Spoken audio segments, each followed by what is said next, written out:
We now invite you to a conversation that looks beyond balance sheets, one that explores leadership shaped by intent and growth driven as much by purpose as by performance. Joining us for this dialogue is Ms. 𝐻𝐞𝐬𝐶𝐚 𝐓𝐻𝐿, partner and co-founder of Hotelivate, in conversation with Dr. 𝐕𝐢𝐯𝐸𝐻𝐻 𝐸𝐻𝐻, Managing Director and co-founder of BNW Developments. Dr. 𝐸𝐻𝐻, a serial entrepreneur and investor, has built and backed ventures across real estate, sustainable luxury, fintech, agri-tech, and media. Widely respected for advocating ethical enterprise and long-term value creation, he consistently demonstrates how profitability and purpose can and should move forward together. In conversation with him, we have Ms. 𝐻𝐻𝐸𝐻𝐻, partner and co-founder of Hotelivate. 𝐻𝐻𝐻 brings with her a rare blend of hospitality insight, advisory experience, and entrepreneurial thinking. At Hotelivate, she has been instrumental in shaping the firm's evolution, translating ideas into structured, scalable businesses with clarity, commercial rigor, and a strong focus on real-world outcomes. Ladies and gentlemen, please join me in welcoming the two on stage. Thank you. All right. Thank you, 𝐕𝐢𝐯, for joining us. It's a pleasure to have you at THINC Middle East. Pleasure's mine, 𝐻𝐻𝐻. Thank you so much for inviting me to this August gathering. Thank you. So, some people in the room might be wondering what a celebrated movie star is doing at a hospitality investment conference. But over the past few years, you've actually built, of course, a very serious real estate platform, placing some very deliberate bets in the Middle East, particularly Ras Al Khaimah, which, of course, we'll talk about a little bit later. But I want to start at the very beginning of this transition. How did you get into real estate in the first place? And at what point did you realize that this wasn't just something on the side, but you actually wanted to build something institutionally? I think the seeds were planted literally in the ground, in the fertile ground of my 7-year-old mind by my father. Bollywood actors back in the day made a lot of unaccounted money. And the whole industry worked on cash, and the only place that cash went in was real estate. Of course. So a lot of them bought a lot of real estate. Diana's looking at me with big eyes right now, like, what are you saying on stage? But I used to go along with my father on weekends to go look at lands all around Mumbai. Yeah. And by the time I was about 7, I knew what a satbara was, what a document was, and how you checked it. And my dad would just take me along on these trips. And that's how I got into it. I felt fascination for pieces of land to understand, how value can incrementally grow. Pieces of land that we acquired and sold years later, and how they created the base for the capital formation of the family. Yeah. The kind of multiples that it gave. So that kind of made me evolve into naturally loving land. And then when I got into movies, I started out investing with real estate developers. And then I realized that, why don't I leverage my brand a little bit? Yeah. And not only just put capital, but also brand capital. Why don't I back a couple of projects? Why don't I add some sort of an element of design, lifestyle to it, and see if that works? So we tried it in a small-scale basis in projects in Gujarat. Those became very successful. Prime Minister Modi was chief minister then. He had very, very business-friendly policies back then. Yeah. Allowed us to scale very fast. When you didn't get into the traps or the minefield of NA and agricultural land, it was very, very smooth. Yeah. So we grew a lot, and that's when I realized the power of collaborations, of creating more a platform-like growth.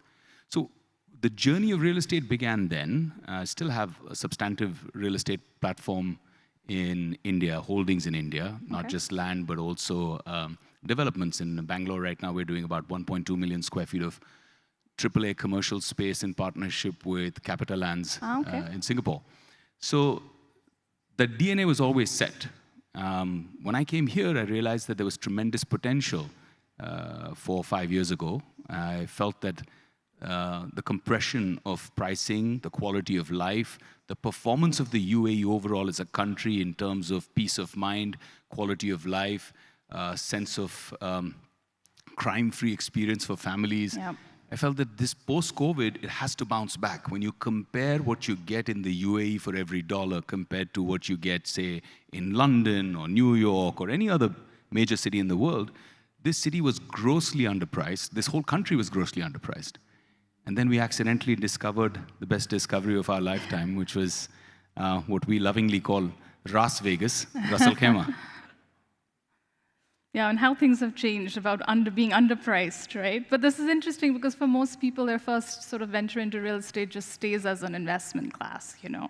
But obviously, you've been something much more structured. So for the context of the audience in the room, and specifically talking about BNW, because that's what we're here for today, could you set some context as to what the scale is today? You know, what does the portfolio mix look like, and how is it divided really between delivered projects, pipeline, you know, residential, and perhaps hospitality-led projects? I just want to begin by saying that, look, the reason I have tremendous appreciation for this country, the people of this country, is if you go back a few decades, you know, before the discovery of oil and gas, they had nothing. Yeah. And they learned how to make something from nothing. That takes serious gumption, that takes vision, that takes thinking out of the box. So the DNA was set. I mean, a lot of people say, oh, you know, it's easy because they've got oil and gas money in this region. But, you know, there are so many other countries in South America and Africa that have been blessed with more oil and gas reserves. And we've seen what they've made of it. We've seen that they've not been able to evolve into the model that the UAE has. So you have to give it to them that they lead with vision. And I realized that if you're able to align yourself as a businessman along with the vision of a visionary leader, then the growth can be exponential. So if you're constantly asking the question, how can I align? Because the minute you find synergy with their capital, their power, their execution strength, you're going to grow a lot fast. You're swimming with the current, with the tide, rather than against it. And that was the idea. When we realized what they're going to do with Ras Al Khaimah, I have a few friends from Ras Al Khaimah sitting here, especially Marjan Island. I mean, the visionary leadership of Sheikh Saud, the ability to put together an incredible team at Marjan Authority, the team that would just say, you know, why, not why it can't be done, but why can't it be done?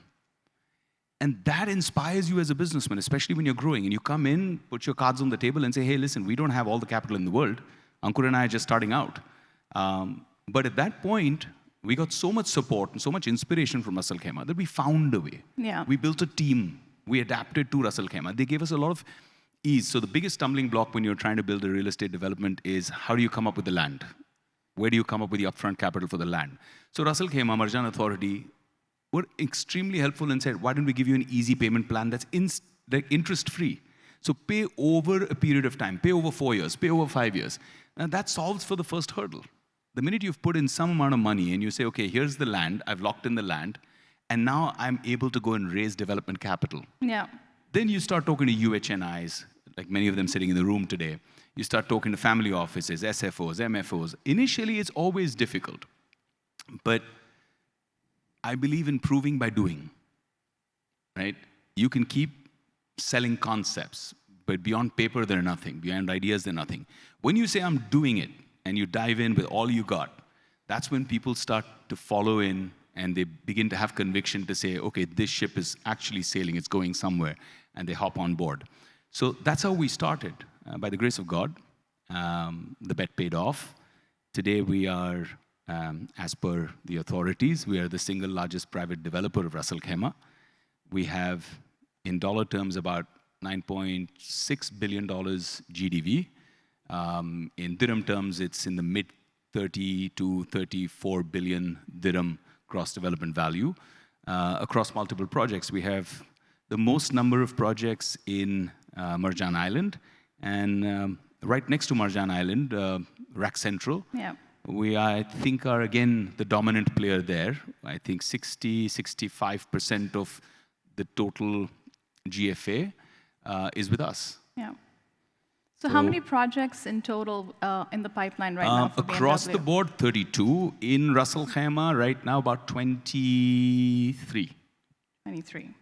So look, obviously you've made a very deliberate bet on Ras Al Khaimah, and having a contrarian view is always sort of where the opportunity is, right? So I see the point in doing that, but in real estate, concentration risk is also very, very real, right? So what's given you the conviction that Ras Al Khaimah is inevitable, and how do you see the demand-supply equation changing over the next few years? And honestly, how do you plan to hedge the concentration risk? I think it's very, very valid questions, Megha, and that's something that every smart businessman, every astute businessman should ask themselves. Look, like you said, it was very contraindicatory to say, let's go all out hammer and tongs in this area and concentrate 90% of our portfolio in one area. But there were a few things that were undeniable. When you look at the fact that you have the #1 gaming resort operator in the world coming in with a massive flagship that is expected to generate, on a pessimistic view, 4 million footfall, taking an emirate that had 200,000 tourism footfall to 4 million by 2028, 2030, to all the way up to 8.2 million as per certain other studies. So now you're thinking this place is going to need anywhere between 150 to 200,000 keys. And then you evaluate if all the keys on Marjan Island are executed on time, delivered by 2030, you're still around 18,500 keys. Sure. If all the keys in Iraq Central are also delivered on time, put together between the two, you have about 40,000 keys. And then you have the Marjan Beach district.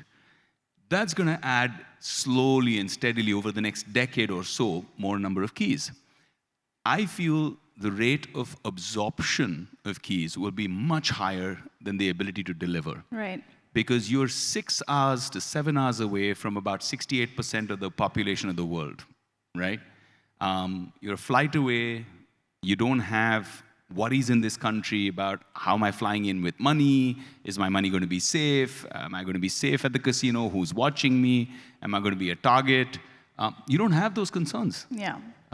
There's so many concerns with other parts of the world where there are casinos and people who are high rollers want their privacy, they want their peace of mind. So we're banking on that aspect. We're banking on the fact that 32 Michelin star restaurants decided to come in within a 2-kilometer radius. Right.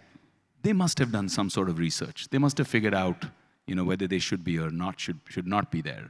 All these incredible hotel brands that are here, sitting in this room, almost all of them are either present there or want to be present there. Yeah. And they've all done their research. They've all done their numbers. They've all done their math. And when you look at all of that, the only answer is you need more. You need to do more. So I think everyone would agree in the room that demand is coming. The question is, what type of demand is the destination going to be built on, right? Because I think we even had Khalid from Marjan earlier this morning telling us that about 77% of the ownerships for residential are actually international owners and not even residents, right? Because I think unlike a lot of global markets, the delta and rental yield works like a dream here, right? So that completely changes buyer behavior. So when you look at this market, what kind of a buyer segment are you seeing dominate, like people from GCC, Europe, India, US, and B, is this going to evolve into like a true primary resident market, or is it going to remain really a secondary home, investment-led demand because the yield is so compelling? I think, again, very, very pertinent questions there. So let me try and answer this as succinctly as I can. You've got two aspects to it. So you've got the tourism boosting Ras Al Khaimah. Yeah. But you've also got the Ras Al Khaimah that has that very, I don't know, anybody who's Indian in the room would understand Goa vibe, right? It's got that very laid back, very easy, very fun, quality of life kind of vibe to Ras Al Khaimah. So it's a very interesting dichotomy between the buzz and the madness and the energy around the casino. And then the minute you step a little further out, is just beautiful and serene and peaceful and has some of the most beautiful landscapes and mountains and treks really close by. I see Ras Al Khaimah eventually attracting tremendous amount of talent that either chooses not to live in busier cities or finds that they have a higher quality of life in a live, work, play environment. When you look at what we're trying to do at RAK Central, we have 8 projects in RAK Central. It's going to be almost 7 million square feet of development that we're doing there. Almost 10 to 12,000 keys that we're looking at in RAK Central.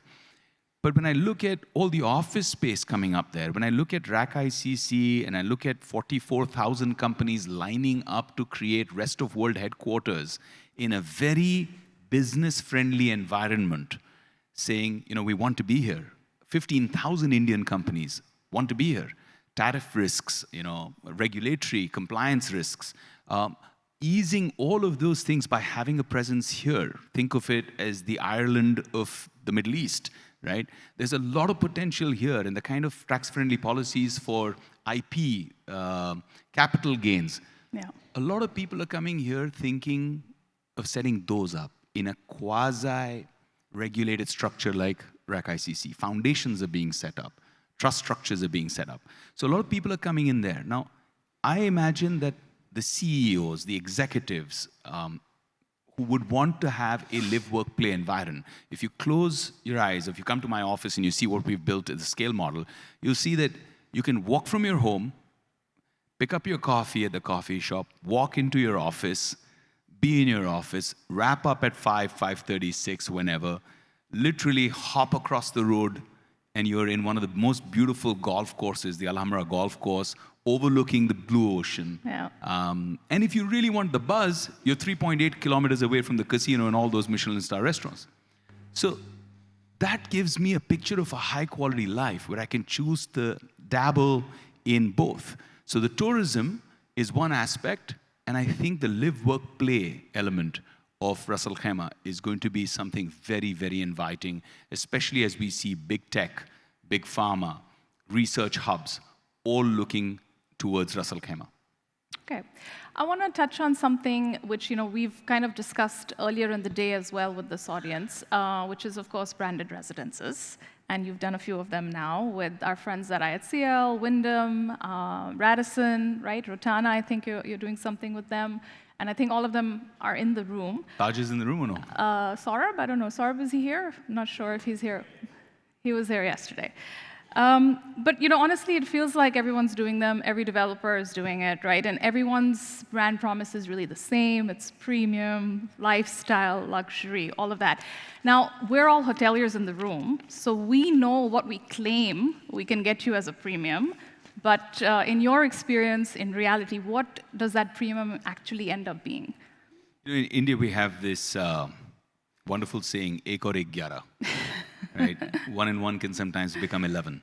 And I think that's what a brand does. A brand can add value, not just in terms of your credibility, especially for a newer developer. Today, we've achieved that critical mass, we've achieved that volume, we've achieved that name, that branding, that constant awareness, marketing, hammering, road shows across the globe, selling in 82 countries.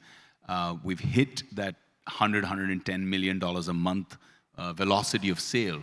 So today, it is less and less vital, but still important, still treasured and valued.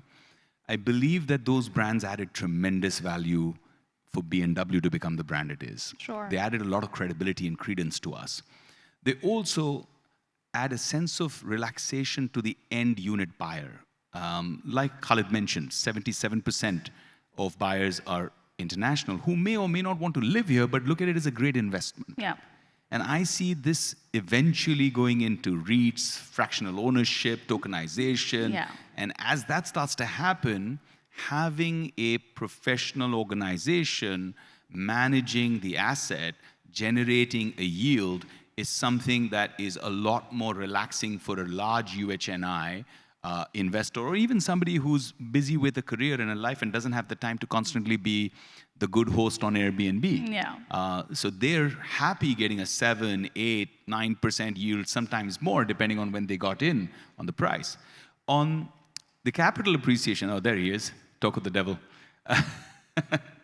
How are you, brother? So the minute you look at the appreciation in terms of value, we've seen, I mean, if you look at the CBRE study that was just published recently, it's what, 20 to 39% jump in capital appreciation or value of asset being appreciated in a branded residences play. 71% year-on-year growth in terms of sales. So yes, I mean, there is some magic happening there. And I think long-term, that magic is here to stay. Okay, I do want to get into tokenization because I think that's an important part of what's going to happen with real estate in the future. But let's take a little bit of a break and because it's been very serious till now, and do a little quick rapid fire if that's okay with you. So short answers, no overthinking, and very, very easy questions, honestly. So I don't follow the script? You don't follow the script. One word to describe the Dubai real estate market right now. Velocity. What's more addictive, a project launch sellout or a Friday box office success? Addictive. Neither. No, come on, you have to pick one. No, neither. I think both make me very nervous. Fair enough. If real estate had a villain, what would it be? Approvals, delays, interest rates, or something else? She asks the questions and answers them herself. I'm giving you options of making life easier for you. Spot on. Compliances, regulations, and that's why we're so appreciative of what we experience in Ras Al Khaimah. Okay. If you could ban one phrase from real estate marketing forever, what would that be?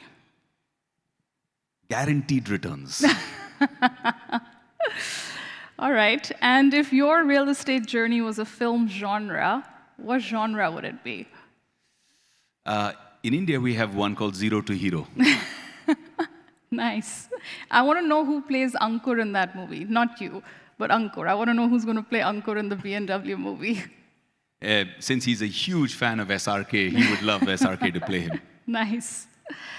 Okay, so let's just go back to the future now, because I think one of the biggest shifts that's also happening in real estate is that it's no longer something you buy to hold as a physical asset, right? It's increasingly becoming something you access as a financial product. We're seeing a lot of REITs, obviously. Fractional ownership is scaled, and tokenization has obviously entered the conversation. How do you think all of this is going to sort of impact the demand-supply equation going forward? Just like Anthropic and Claude impacted global IT, it's going to disrupt everything. I think the UAE may have a first-mover advantage. I think Ras Al Khaimah is definitely evaluating. I'm aware of what they're evaluating right now, and they're watching very closely what Dubai is doing in this, and taking a leadership role with existing pilots already underway. I think if they solve for regulatory complexities, then this place will be an absolute fire, for a simple reason that if you have, if you look at the global market, if you look at global GDP, you're at $104 trillion. That's your global GDP. If you look at value that is yet to be unlocked in just real estate, reported real estate, right? Real estate based on even old benchmarked valuations, the last time you sold or bought an asset, right? So maybe your father's house was bought 20 years ago, so we're talking about that reported value. It's over $400 trillion. $400 trillion of liquidity waiting to be unlocked. Think of a scenario where I don't need to convince one person to buy an apartment in Taj or an apartment in a managed residence by Wyndham. People are just coming in at $1,000 fraction or lower. But how if you is look it at different REITs from already, REITs? it is different from REITs because, look, What it will allow is a lot more flexibility. A REIT is still more like a mutual fund, right? You can't pick and choose the stock. Absolutely. REITs are doing well. I mean, we're at $2.5 trillion already in terms of leads. If you look at the global index of REITs, it's at $2.5 trillion this year. About 439 listed REIT structures. So REITs are doing fantastically. Even here locally, it started out slow, but the last few REITs have been a huge success story. But I believe that the younger generation, people who created the crypto boom, chased the Bitcoins when no one believed in it, those are the kind of people that still want to directly have an affinity with a brand, an experience, an affinity with an idea of, hey, this is the specific building that I want to be involved with, or this location, or I believe in BNW, and that's why I want to invest in one. So I think that's the big differentiator. You can wake up, open your wallet one morning, and just say, I'm going to buy a token today. Okay, so we don't have too much time left, just about a minute or so to go. But I want to touch on something which is sometimes more important than the platform, right? Which is partnerships. And I know 𝐈𝐿𝐴 is speaking next. Partnerships are never easy. I mean, we have a partnership at Hotelivate as well, right? There are always highs and lows. There's always pros and cons. How have you navigated your partnership with 𝐈𝐿𝐴, and how do you sort of divide day-to-day between the two of you? I think I got very lucky to find a partner like 𝐈𝐿𝐴, who became less of a partner and more of a brother, more of family to me, right? When you have that level of trust and faith in each other, especially when you're growing, there's a lot of attention on you. I would disappear for a month to go shoot a movie, and my brother there, standing at the back of the room with his shades on, looking like a rock star, would handle the whole show. And you'd have, the chatter and talk. Oh, I think he's left the building, he's left the company, he's not here anymore. You'd have that kind of negativity and chatter, right? So any place for insecurity between partners just doesn't exist. And you know this at Hotelivate, your partnership is doing so well because there's no insecurity. So we believe in each other. We work on consensus. We confide in each other. And I think that's what helps. And sometimes you win some, you lose some. Sometimes I could be right about something. Sometimes he could be right about something. But we own the losses and the wins together. Sure. I think, and that's what's most important. The partnership is like a marriage. You have to work at it every single day. But when you have a partner like 𝐈𝐿𝐴, it feels effortless. Sure. So I think our time's up, but I want to ask you a final question, which is, obviously you know that we have a bunch of owners, investors, brands in the room today. If you could leave them with one contrarian piece of advice about investing in the Middle East today, what would it be? And it can't be Ras Al Khaimah. Something other than Ras Al Khaimah. If I had to give you just one piece of advice, contrarian or not, I would say invest with BNW. On that note, thank you so much. It was a pleasure to have you with us, Vivek. Thank you. Thank you. Thank you very much. Thank you. It was great. Thanks. We'll just take a quick picture. Right here in the middle.